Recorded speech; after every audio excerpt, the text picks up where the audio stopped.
saw the way the American president travels. I shook my head. When he leaves the White House, the Marine One carries him to the airport. That's a military helicopter. And when the Marine One is flying, there are more than 6 F-35 aircrafts that escort it.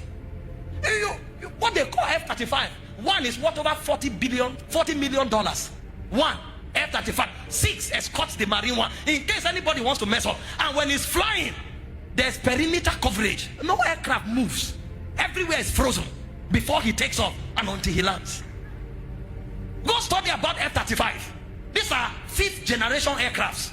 They have what they call avionics. Stealth avionics. You know what it means? Radar don't dictate them. When they pass, you will know until they destroy you. When they return to base, you will hear that they destroyed you. Radar can't dictate. They just pass, cause havoc and go. And then when he gets to the airport, he enters the Air Force One. Now, any nation he's going, all his cars, the C-25 Globemaster carries them. So if he's coming to your country, there's no car in your country that can drive him. So they have to bring the Cadillac One or the Beast, 2 of them with 6 other vehicles into your country. The cars will land, wait, then he lands. And then when he's landing, your airport is frozen. He lands, any street is passing 15 minutes to 30 minutes, nobody passes. So if the road passes in front of your house, either you go early or you are locked away in your country. Because the president of another country is passing. Is that the person that will say, I love you and leave the throne for you? No. Now, the one we are talking about is greater than all the presidents in the world combined. All of them, all the monarchs, all the presidents combined is greater than them. Then because of you, see what the Bible said. Go to verse 5, Philippians 2. If we have the message, let's read it. Because of you, the one greater than monarchs, greater than presidents, because of you, the Bible said, think of yourselves the way Christ thought of himself. He said, verse 6, please help me fast. He had equal status with God, but didn't think so much of himself that he had to cling to the advantages of that status no matter what. Verse 7, he said, not at all. When the time came, he set aside the privileges, oh my God, the privileges of deity. You know what those privileges are? He sits on the throne. Anything he says become. All the angels worship him. All creation worship him. Dogs, birds, cattle, fowls, mosquitoes, everyone bows. The Bible said forever and ever the 4 beasts, they cry, holy, holy, holy. It said the 24 elders, they fall on their faces, they cast their crown day and night, forever and ever they cry, holy, holy, holy is the Lord. The Bible said he set aside the throne of heaven. He set aside the worship of God. He set aside the power of deity. He set aside because of who? Because of me, the privileges of deity. And he didn't just set aside. He said he took the status of a slave. He didn't just become a human. He became a slave among men. Oh my God. How can the King of Kings become a slave? How can the creator of the earth become a slave among creation?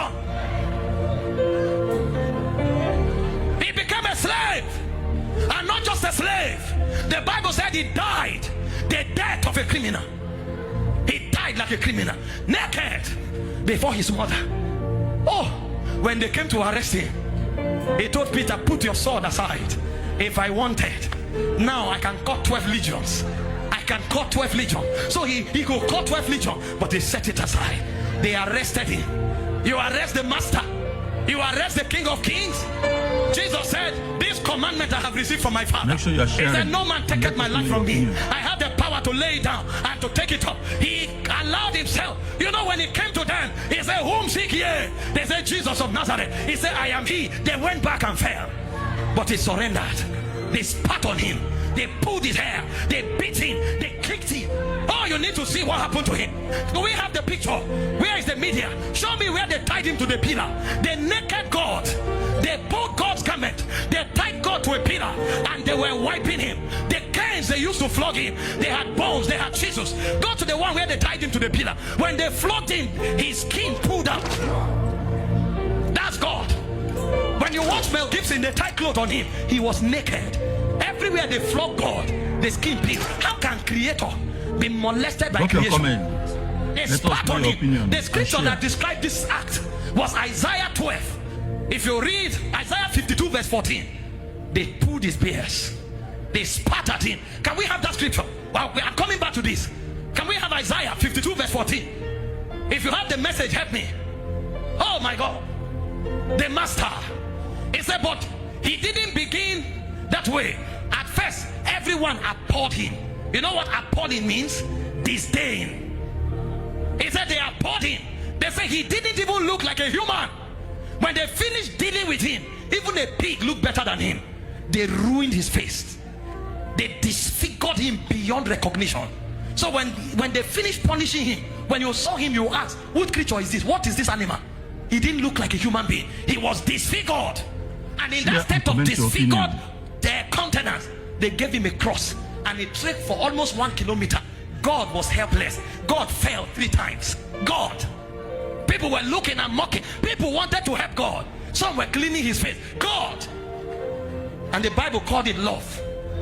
That's why Jesus said, no love is greater than this, that a man lays down his life for you. He didn't just lay his life. He laid it down in shame like a criminal. And then they hung God on the cross. 6 hours. Look at the picture of the cross. The one you saw in the movie, he was hanging straight. They don't hang people straight.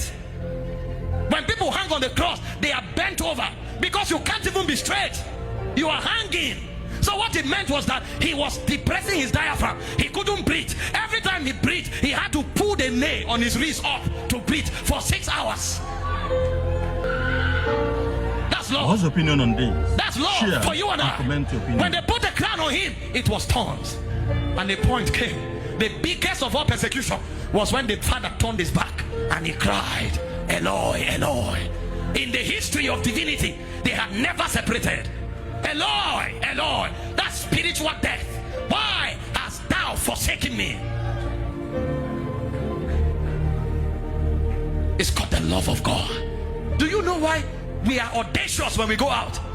The Bible said in Romans 8:32, if he did not withhold his only begotten son, but gave him freely for us, he said, how shall he not with him? This is why when I make demand, I don't fear, because the greatest love has been demonstrated. There's nothing God cannot give me. He gave me Christ, and he gave me Christ with everything. This is why you should ask God for anything. Make sure you are sharing. Because when he gave Christ, he gave his best for you. Do you see why people like God, you can't look at me and say, hey, get out, I don't like you. Your love means nothing, sir. I have the love of the Father. That's somebody, he's in a relationship. They say unless you fornicate, he refuses. They end the relationship. He's crying. We can't be heartbroken, sir. We are too loved to be heartbroken. Too loved. Too loved. Too loved to be heartbroken. Too loved. You sacked me from a job. I'm not crying, sir. I'm too loved. You lost me. It's a revelation of the cross. This is what I mean to God. God can endure shame for me. God can endure death for me. God can endure disgrace for me. He loves me with an everlasting love.